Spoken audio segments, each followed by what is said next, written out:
큰 주제로는요, 부활하신 예수 그리스도의 길이고요. 소 주제는 그리스도 머리에 향유라는 제목을 가지고 하나님 그 말씀을 전하기를 원합니다.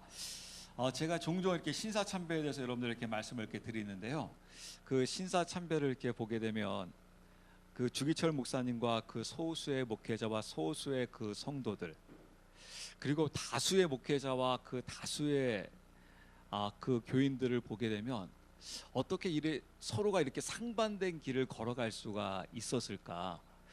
과연 어떠한 차이점이 있었길래 왜 소수의 주기철 목사님을 비롯한 소수의 그리스도인들은 그 주님의 그 길을 걸어갈 수 있었던 반면 다수의 목회자와 다수의 교인들은 왜 그러지 못했을까? 거기에 대한 차이점이 과연 무엇일까? 라고 했을 때 그때 우리가 한 그 대답을 하게 됩니다. 그 질문 가운데 바로 그 믿음의 차이이지 않겠는가? 우리는 보통 우리 이렇게 생각을 합니다. 우리가 이 믿음에 대해서 제가 여러분들에게 물어볼게요. 이 주기철 목사님과 소수의 목사님들, 그 하나님을 믿는 그 믿음이 있었단 말입니다. 그리고 나름대로 그 다수의 목회자와 다수의 그 교인들, 그들도 하나님을 믿는 믿음이 있었단 말입니다. 그러면 그 믿음에 대한 그 차이점이 과연 무엇일까? 우리는 보통 이렇게 생각할 수 있을 것입니다.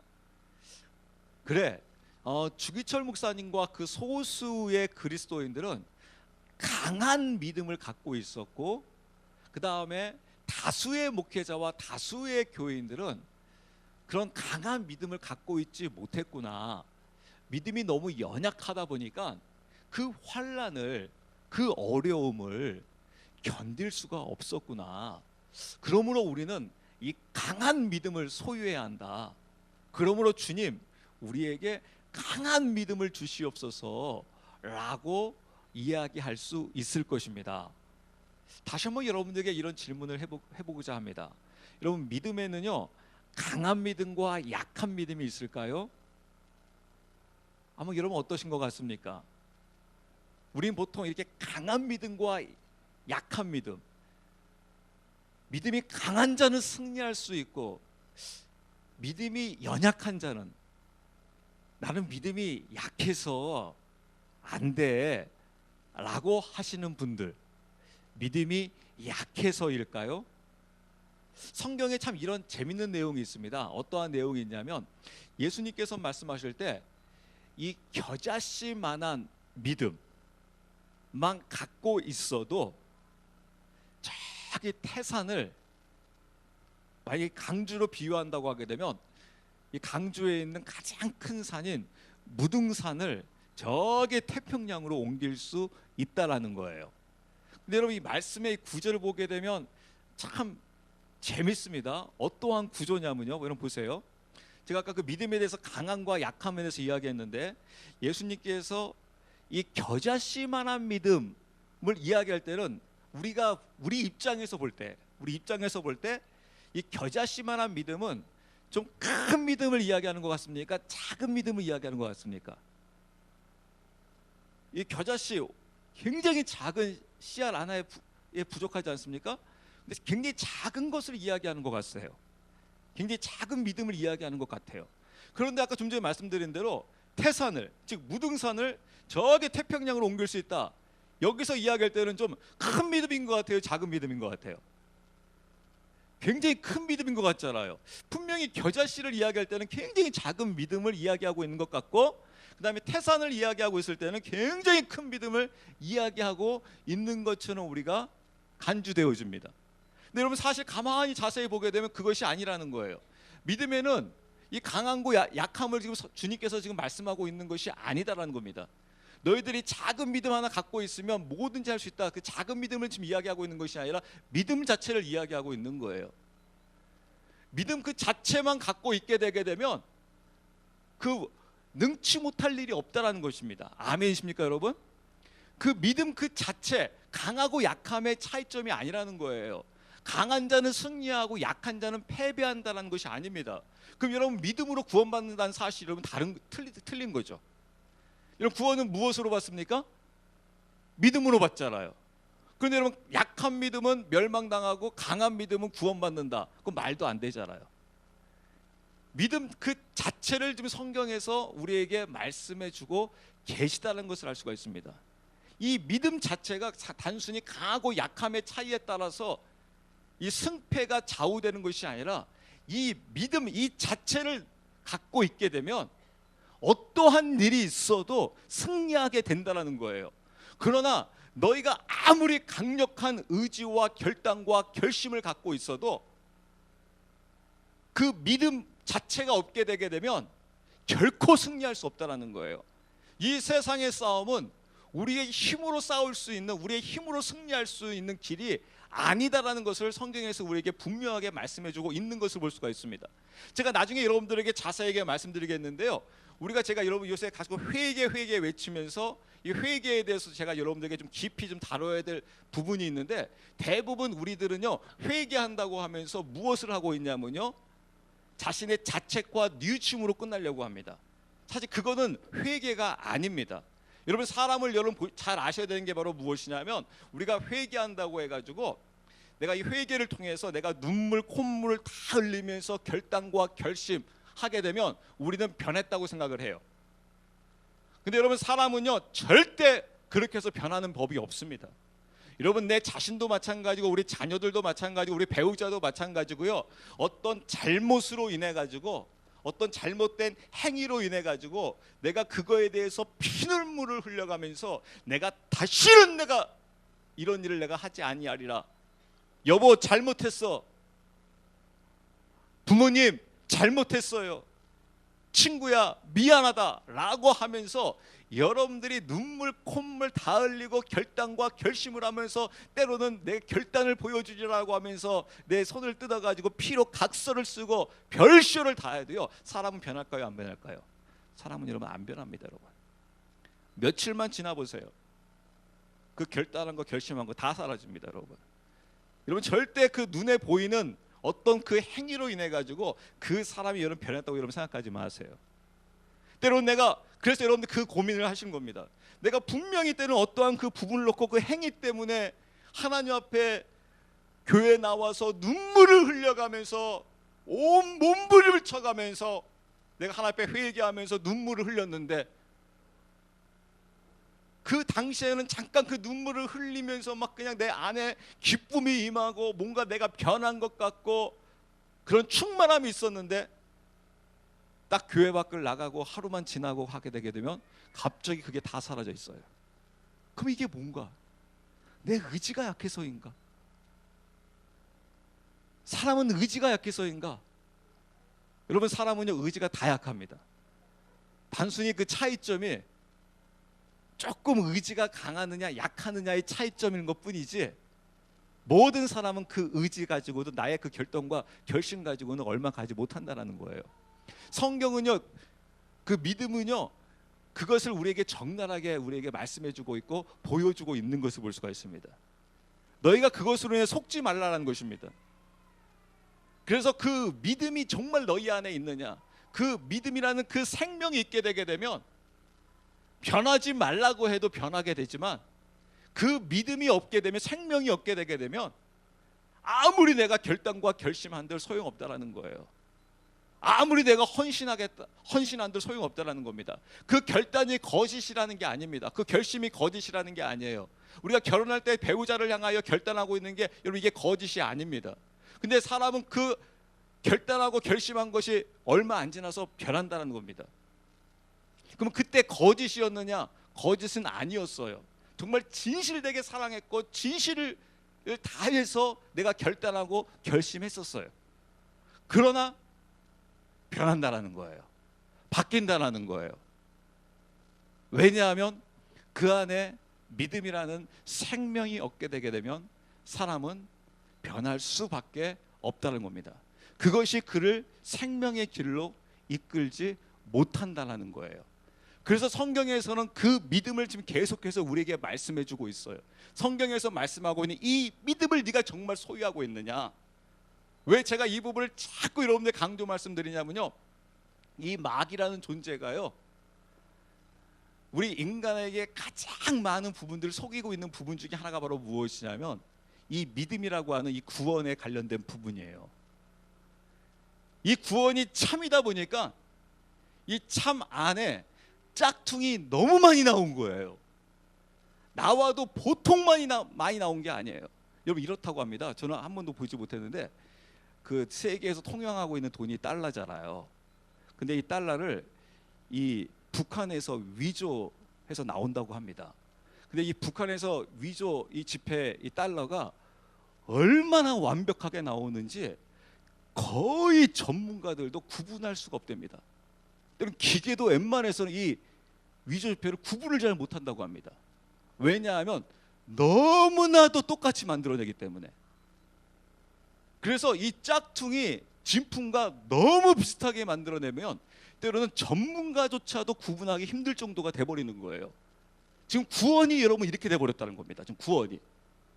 이 구원은 생명과 연결되는 부분이기 때문에 이 땅의 마귀가 얼마나 이 부분에 대해서 짝퉁을 그럴싸하게 만들어 놓았는지 이것을 구분하는 게 목회자도 마찬가지요, 신학자도 마찬가지요.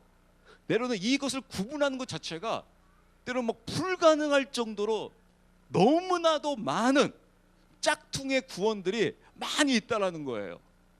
나름대로 저도 마찬가지요, 다른 목회자도 마찬가지요, 신학자도 마찬가지요. 복음을 이야기해요. 여러분 복음입니다, 복음입니다, 믿음입니다 라고 확신을 가지고 이야기하고 있고 내가 전하고 있는 것이 참이라고 생각하고 있는데 정말 그것이 참인가? 그 부분에 대해서 우리는 계속해서 질문해 봐야 한다는 거예요. 어떻게 보면 여러분 좀 애매하죠. 제가 며칠 전에 이런 신문을 봤어요. 어떤 화가가 이 그림을 그렸어요. 근데 이 그림을 우리나라 과학수사대에서 이것을 이제 진품이냐 짝퉁이냐 검사에 들어간 거예요. 그랬더니 이 과학수사대가 뭐라고 발표를 했냐면 이것은 짝퉁이다, 위조품이다 라고 하면서 국립수사대에서 그렇게 밝혔습니다. 근데 문제는 바로 무엇이냐면 그 작가가 아직 생존해 있어요. 작가가 죽었으면 문제가 없는데 결론이 금방 바로 날 수가 있는데 작가가 생존해 있어요. 그래서 그 작가가 그럼 내가 그걸 구분해 주겠다 하고 작가가 그 작품을 본 거예요. 그러면서 그 작가가 뭐라고 하냐면 이것은 짝퉁 가짜가 아니라 이건 진짜다. 그래가지고 이게 지금 미술계에 그냥 아주 시끄러운 이슈가 돼버렸습니다. 왜냐하면 작가는 진품이라고 결정해줬어요. 그럼 이거 진품이에요, 가짜예요? 우리가 볼 때도 진품이잖아요. 근데 과학수사대는요 아무리 이것을 조사해봐도 이거에 대한 물감에 대한 재료, 이거에 대한 어떤 뭐 이렇게 뭐 필체, 뭐 붓, 모든 걸 다 봐도 진품하고 다르다라는 거예요. 그래서 이건 가짜라는 거예요. 그래서 그러다 보니까 문제가 바로 무엇이냐면 정말 작가, 네가 정말 이거 진짜라고 이거 증명해 줄 수 있는 거냐? 혹시 작가 우리는 그 작가의 속마음을 알 수가 없잖아요. 그 속마음을 알 수가 없으니까 이 작가가 혹시 가짜임에도 불구하고 진짜라고 자기가 하고 있는 거냐? 진짜를 진짜라고 하고 있는 거냐? 라고 하면서 이게 지금 미궁에 빠져버렸다는 겁니다. 미술계에서 이것을 지금 100% 정확하게 증명할 수 있는 길이 없대요, 이것을. 왜냐하면 과학적으로 정확히 분석하면 가짜인 거예요. 그런데 작가는 진짜라고 하는 거예요. 그래서 정말 이 내막이 무엇이냐라고 하면서 결국에는 이게 미궁에 빠지는, 그래서 정말 그 진품이 가려지지 않고 있는 그 모습을 제가 그 기사 내용을 보게 되었습니다. 지금 여러분 때론 구원이 지금 이룰 수 있다는 겁니다. 우리가 알고 있는 이 믿음이 정말 나는 진짜라고 믿었는데, 저도 마찬가지요, 여러분도 마찬가지요. 우리가 하나님 심판대 앞에 딱 섰을 때 그 부분에 대해서 예수 그리스도께서 증명해 주셔야 되거든요. 주님, 저 최 목사는 진짜입니다. 여러분이 앞에 섰을 때, 예, 저분은, 저 집사님은, 저 장로님은, 저 권사님은 진짜입니다 라고 딱 증명해 줘야 되거든요. 근데 주님께서 모르겠는데요? 그때 제가 이제 이렇게 주님을 향하여 항거하지 않겠습니까? 주님, 왜 저를 모르십니까? 주님, 제가 평생 믿음을 전했습니다. 주님, 제가 주님의 이름으로 제가 신학교를 가고 목사를 일평생 했습니다. 그런데 주님, 왜 저를 모르신다고 하십니까? 근데 주님께서 말씀하시는 거예요. 나는 너를 정말 모르겠다. I don't know 라고 하면서, 나는 저를 정말 모르겠으니 저를 쫓아버려라, 내버려라 라고 했을 때 저는 너무너무 억울하지 않겠습니까? 왜냐하면 나는 분명한 믿음을 갖고 했는데, 주님의 이름으로 모든 것들을 해나갔는데, 그럼 주님 왜 저를 모르신다고 합니까? 라고 했을 때 주님께서 그걸 증명해 주지 않으면 끝장난다는 겁니다. 거기서 아무리 많은 사람들이, 야, 우리는 이렇게 믿고 있었지, 주님, 우리가 다수예요. 그래서 주님은 아니라는 거예요. 그래서 그 믿음이 정말 너에게 있어서 성경에서 말하고 있는 이 믿음을 소유하고 있는지 말씀을 통해서 깨달아야 되고, 말씀을 통해서 확인해야 한다는 겁니다. 왜냐하면 이렇습니다.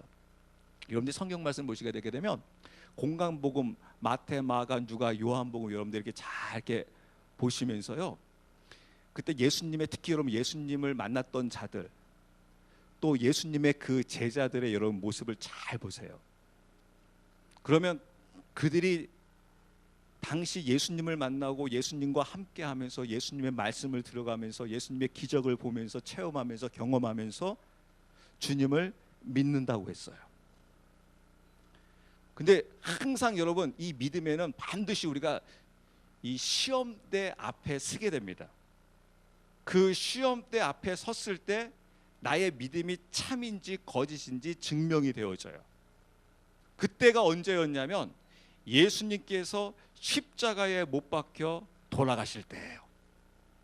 예수님께서 그 십자가에 못 박혀 돌아가실 때는 우리가 영으로 보지 아니하고 우리의 시각으로, 우리의 눈으로 보게 되면 지금 예수님이 어떻게 하고 있습니까?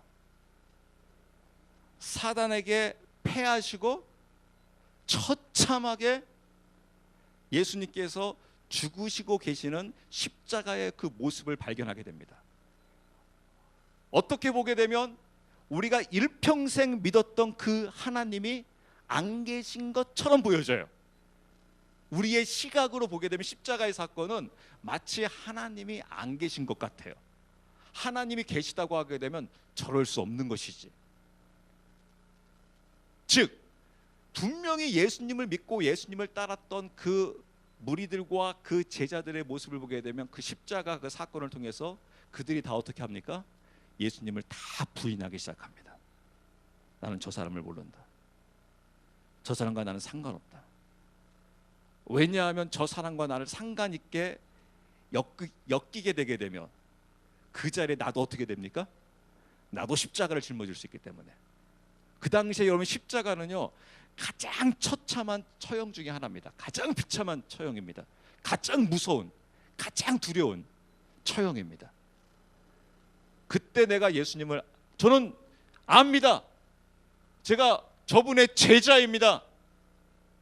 저는 저분을 믿고 있습니다 라고 하게 되면 그 한마디로 인해서 나도 처참하게 십자가를 짊어지는 상황으로 돌변하기 때문에 분명히 예수님을 믿고 따랐음에도 불구하고 그 십자가 앞에서 예수님을 다 부인하게 됩니다. 놀라운 일입니다. 그리고 참으로 신기한 게 바로 무엇이냐면 예수님께서 십자가를 짊어지시고 부활을 하십니다. 그리고 그 부활하신 예수님께서 일일이 다 만나줘요. 제자들을 만나줘요. 만나가지고 무엇을 하시냐면 자신을 보여줘요. 자신을 보여주면서 봤지? 내가 누구야? 내가 지금 어떻게 했니? 내가 부활했지. 내가 바로 너희의 그리스도다. 이 부활하신 사망 권세를 이기시고 다시 살아나신 이 부활하신 이 예수가, 네가 과거에 보았던 이 예수가, 십자가에서 골고다 언덕에서 죽은, 피 흘려 죽은 이 예수가 바로 부활한 너의 왕이다, 너의 주인이다, 너의 신랑이다. 이것을 제자들에게, 무리들에게 다 보여주세요. 그래서 그 부활하신, 즉 그리스도를 믿게 되자 그 전까지 십자가 앞에서 예수님을 다 부인했던 사람들이 나중에 사도행전으로 넘어가 보게 되면 완전히 그들이 바뀌어 있어요. 어떻게 바뀌어 있습니까? 사람은 동일해요. 근데 그 안에 무엇이 있냐면 믿음이라는 생명이 있어요. 믿음이라는 생명이 있게 되니까요, 나중에 그들이 심판대, 즉 시험대 앞에 섰을 때 그 전에는 다 예수님을 부인했던 사람들이 그 사도행전의 그 시험대 앞에서는 다 어느 자리로 가냐면 예수님을 부인하는 사람이 없어요. 오히려 예수님을 부인하지 아니하고 예수님과 같이 십자가를 짊어지면서 순교의 길을 가고 있습니다. 사람은 동일해요. 동일한 사람이 어떻게 됐습니까? 완전히 바뀌어 있습니다. 무엇을 통해서 바뀌어 있습니까? 결단과 결심을 통해서 바뀌어 있는 게 아닙니다. 여러분, 베드로가요, 이 생명이 들어오기 전까지, 이 부활하신 예수 그리스도가 들어오기 전까지는요, 베드로의 결단과 결심을 보게 되면 대단했습니다. 또 그는 화끈한 사람이어가지고, 주님, 저는 주님과 함께 할 겁니다.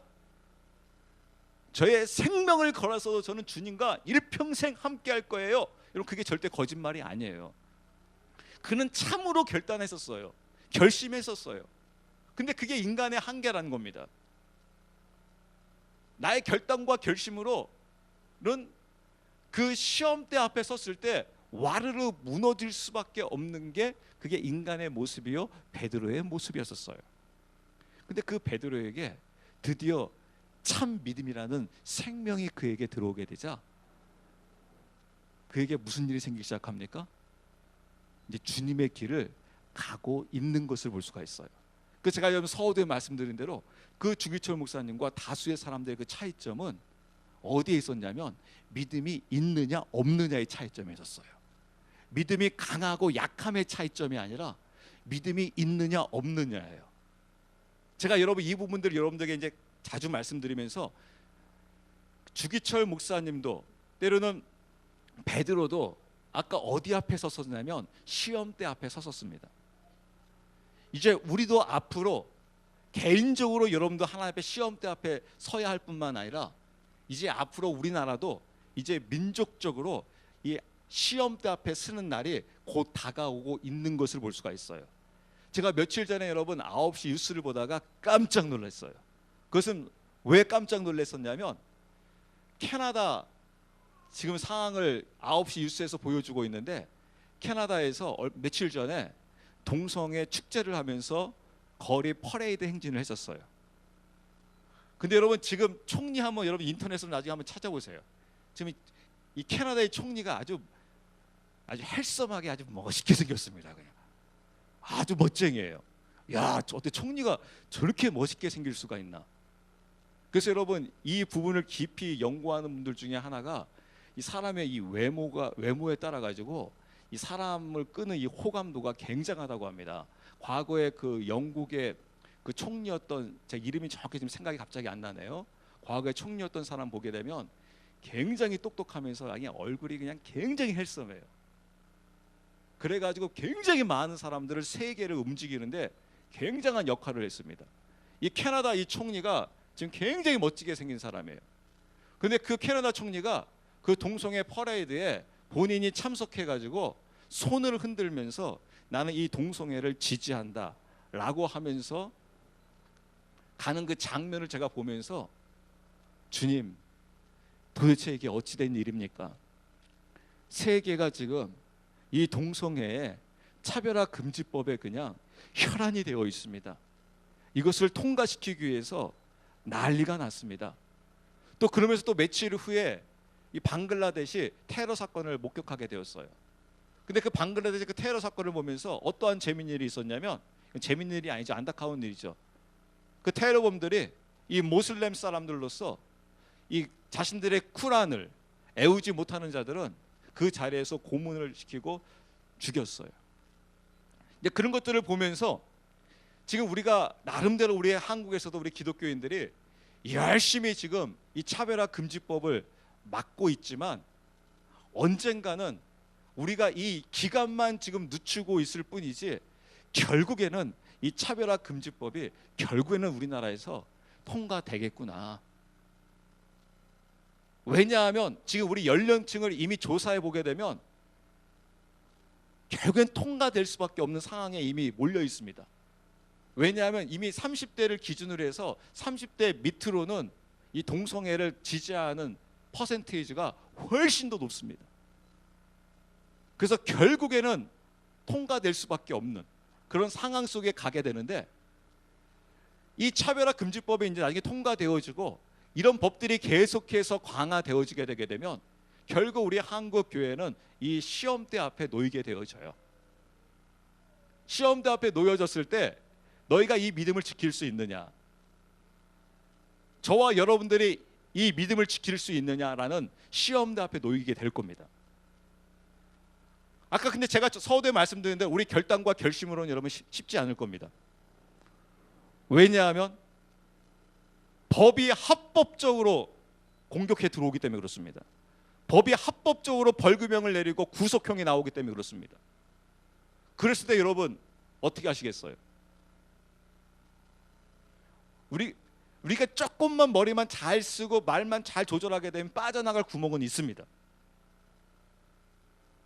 우리가 축복을 외쳐가면서, 우리가 하나님의 번영 신학을 외쳐나가면서 우리가 진리를 진리되게 하지 않고 믿음을 믿음되게 하지 않게 되게 되면 빠져나갈 수 있습니다.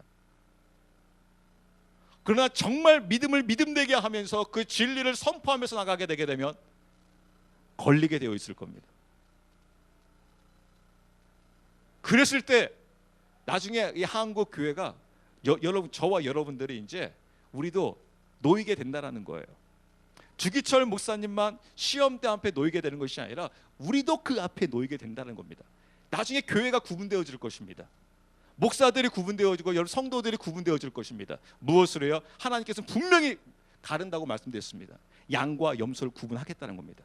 알곡과 쭉정이를 구분하겠다는 겁니다. 지금은 지금은 그것이 잘 구분되지 않는다는 겁니다. 여러분도 저를 보면서 저 최 목사가 참 목사인지 아니면 거짓된 목사인지 잘 구분이 안 가실 것입니다. 이 땅에 있는 목회자를 보면서, 성도들을 보면서 구분이 정확히 잘 안 갈 겁니다. 교회를 보면서 구분이 잘 안 갈 겁니다. 교회가 다 교회고 목사가 다 목사고 다 거기서 거기지 무슨 차이점이 별로 있겠느냐? 맞습니다. 현재는 별 차이점이 없이 보여질 겁니다. 다 거기서 거기인 것처럼 보여질 것입니다. 과거 우리 신사참배가 있기 전까지 그 당시의 목회자와 그 당시의 교회들의 모습을 보게 되면 다 거기서 거기였습니다. 그러나 나중에 시험대 앞에 딱 섰을 때 그때 확연하게 구분이 되어진다라고 성경에서 우리에게 말씀해주고 계신 것을 볼 수가 있습니다. 즉 우리의 믿음이 증명되어질 것입니다. 참 믿음을 갖고 있는지 거짓된 믿음을 갖고 있는지 그때 증명되어질 것입니다. 그리고 여러분들은 쉽지 않을 겁니다.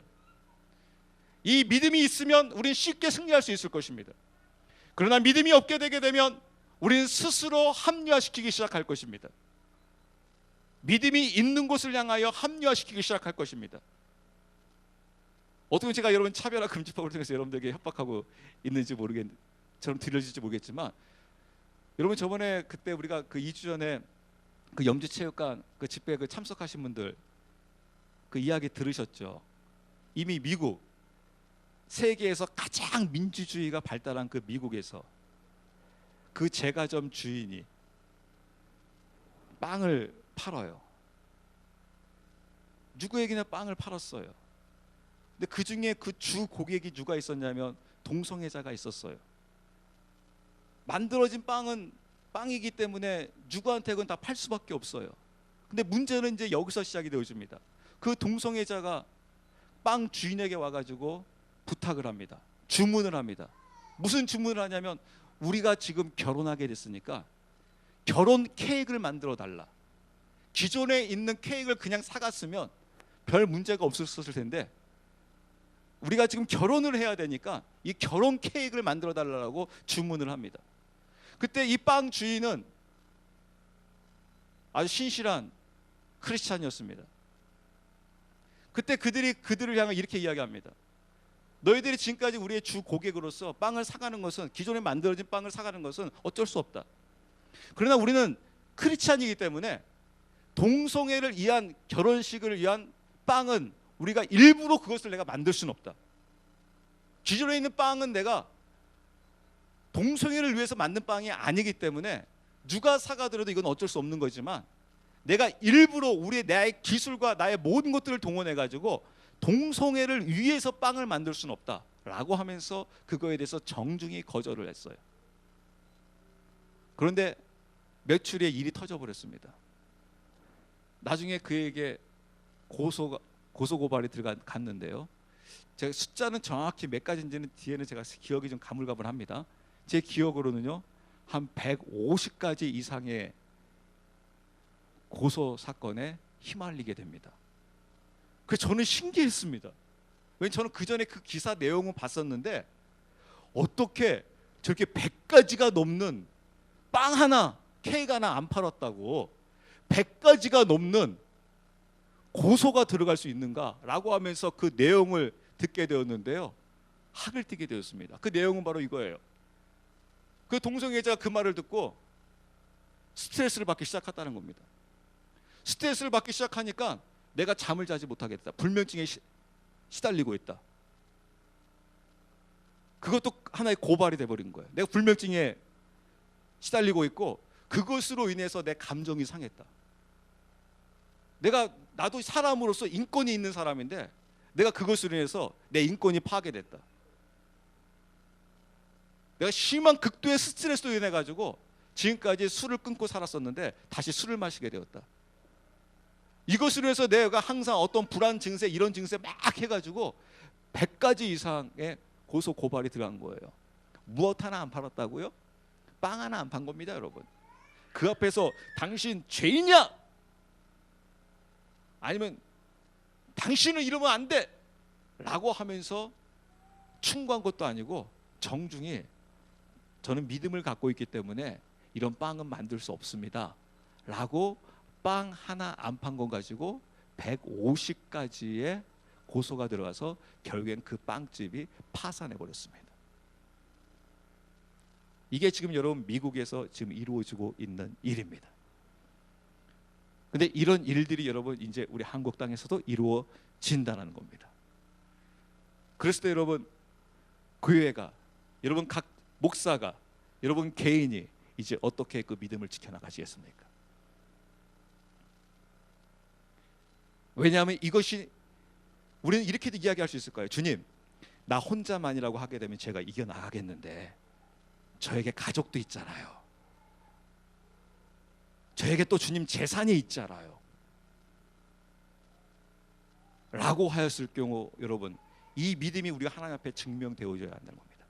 제가 이 부분을 제가 말씀드리면서 제가 오늘 본문 말씀을 간단히 말씀드리고자 하는 것이, 이유가 바로 무엇이냐면 오늘 성경 말씀 보게 되면 마리아 사건이 나와요. 즉 제가 여러분들 자주 말씀 설교드리고 여러분들 자주 알고 있는 이 향유 옥합을 깨트리는 이 사건이 나옵니다. 근데 여러분 참 재밌는 게 바로 무엇이냐면 이 향유 옥합 사건이 나오기 이전에 요한복음 11장 말씀을 보시게 되게 되면 재밌는 장면이 나옵니다. 예수님께서 그의 그 오라비였던 나사로를 그 죽음에서 다시 살아나게 하시고 그 다음에 그 사건들이 나오게 되는데, 여러분들 그 요한복음 11장 47절 48절 말씀 보시게 되게 되면 참 희한한 장면이 나와요. 그 장면을 보면서 제가 오늘 본문 말씀을 여러분들에게 말씀을 드리고자 하는데요. 한번 볼까요? 요한복음 11장 47절입니다. 48절. 예수 제사장들과 바리새인들이 공회를 모으고 이르되 이 사람이 많은 기적을 행하니 우리가 어떻게 하리요? 만일 우리가 그를 이대로 두면 모든 사람이 그를 믿을 것이요 그러면 로마 사람들이 와서 우리의 터전과 민족을 다 빼앗아 가리라 하매. 네. 여기서 그 수제사장들과 바리새인들이 공회를 모으고 뭐라고 의논하냐면 이 사람은 누구냐, 바로 예수 그리스도를 의미합니다.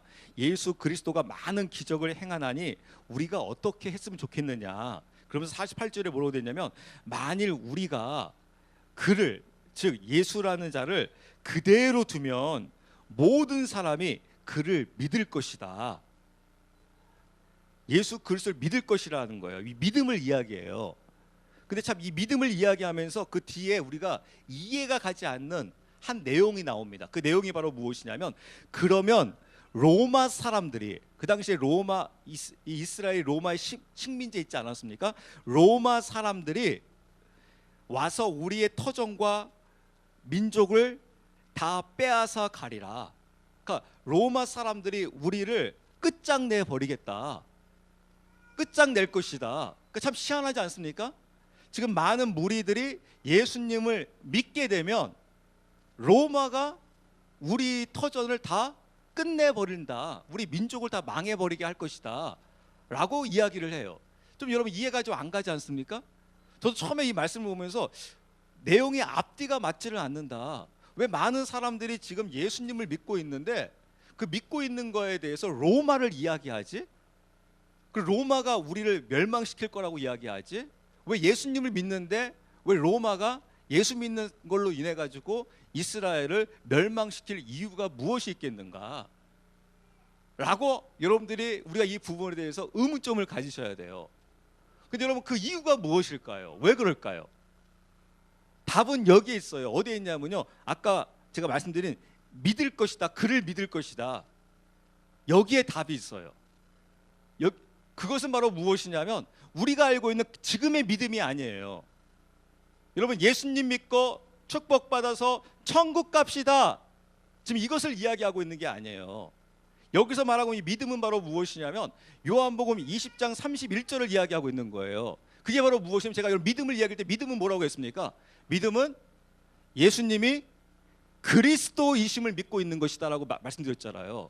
즉 이들이 지금 말하고 있는 믿음은 바로 무엇을 이야기하는 거냐면, 예수님이 지금 이적을 행하고 있는 이 예수님이 그리스도이신 것을 무리들이 믿게 된다는 거예요. 그러면 무슨 문제가 생기냐면 로마가 와서 가만두지 않는다는 거예요. 그 이유는 바로 무엇이냐면 지금 이스라엘의, 지금 전 세계의 통치자가 누구예요?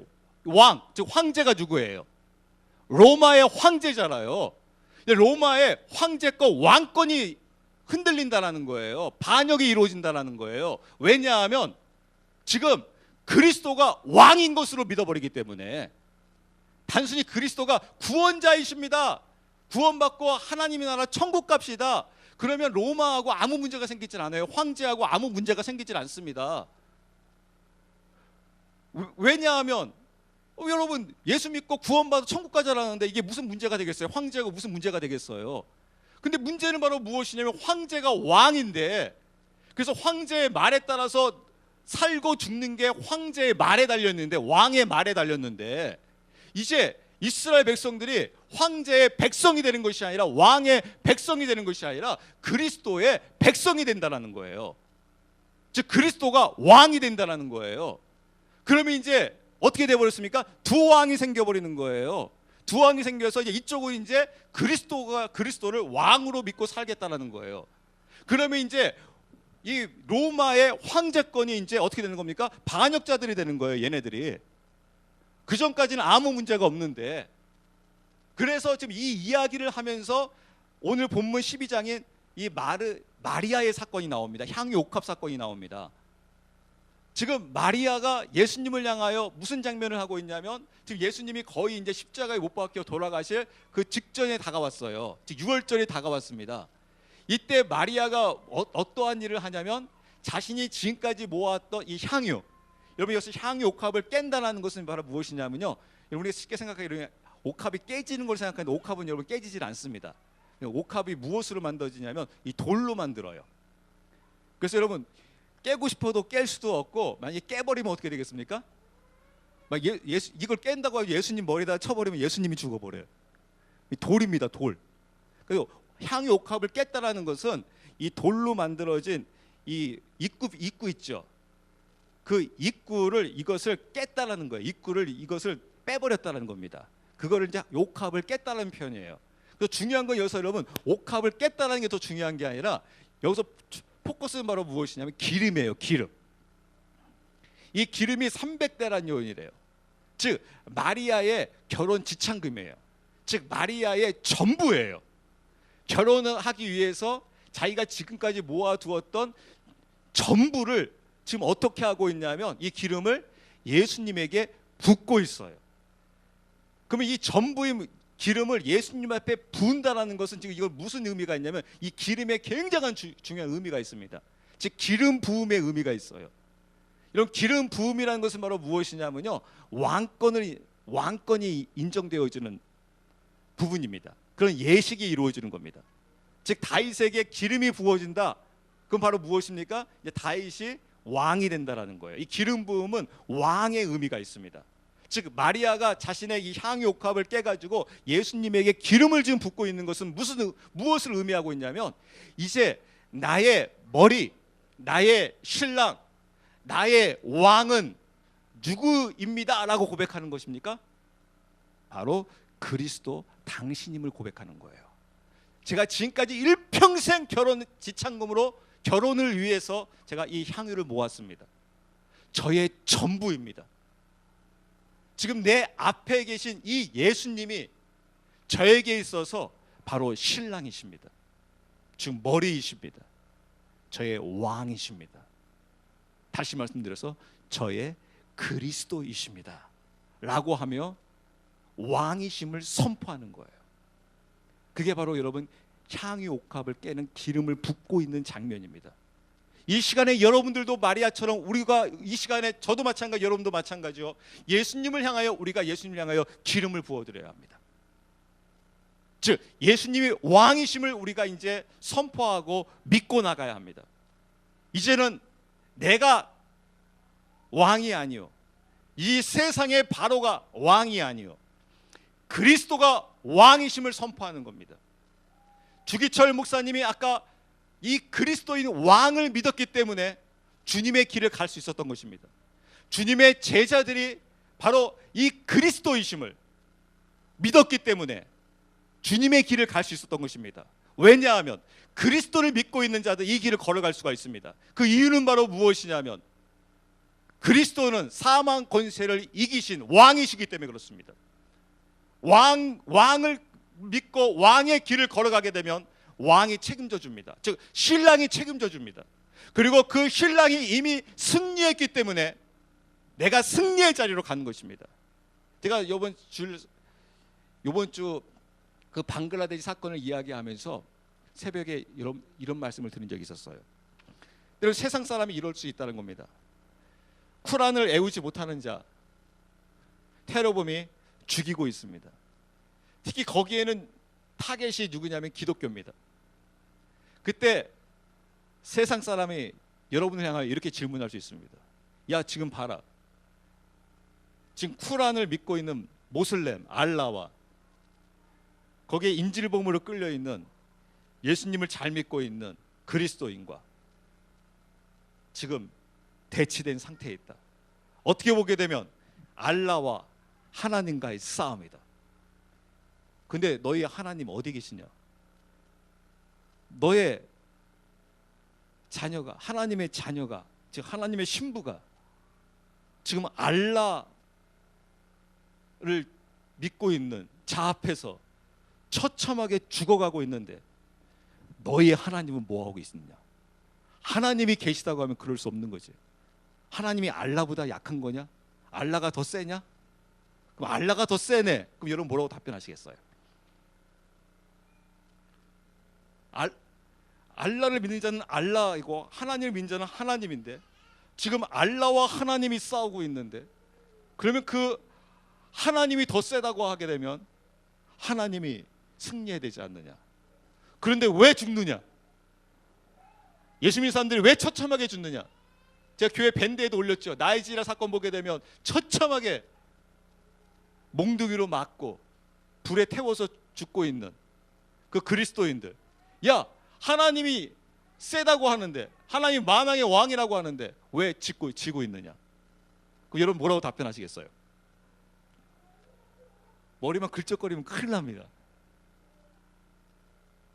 그때 여러분들은 당당하게 말씀해 줄 수 있으셔야 돼요. 그게 바로 무엇이냐면요, 여러분 그렇습니다. 하나님은 만왕의 왕이십니다. 온 우주 만물을 창조하시고 온 우주 만물을 하나님 말씀대로 뜻대로 이루어 나아가십니다. 근데 그 하나님이신 예수님께서 인류를 구원하시기 위해서 어떻게 오셨습니까? 그 만왕의 왕, 평강의 왕이 어떻게 오셨습니까? 십자가를 짊어지러 오셨습니다. 즉 죽으시기 위해서 오셨습니다.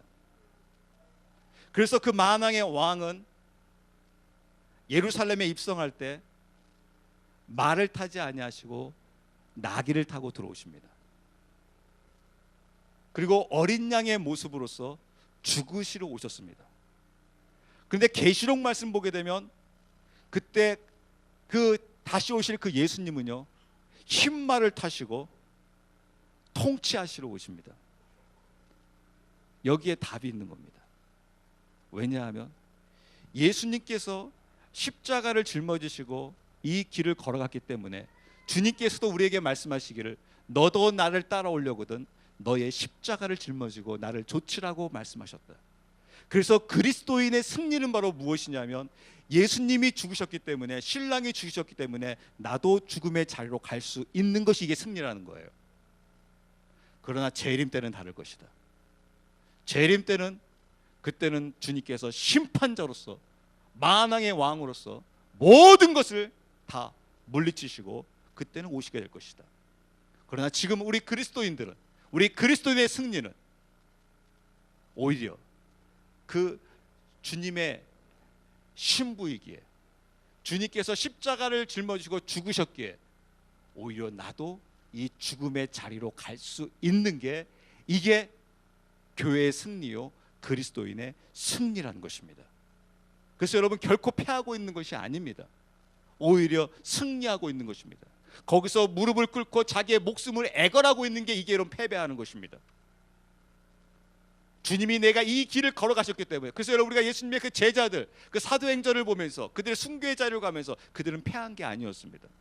스데반이 순교의 자리로 가면서 그는 패하고 있는 것이 아닙니다.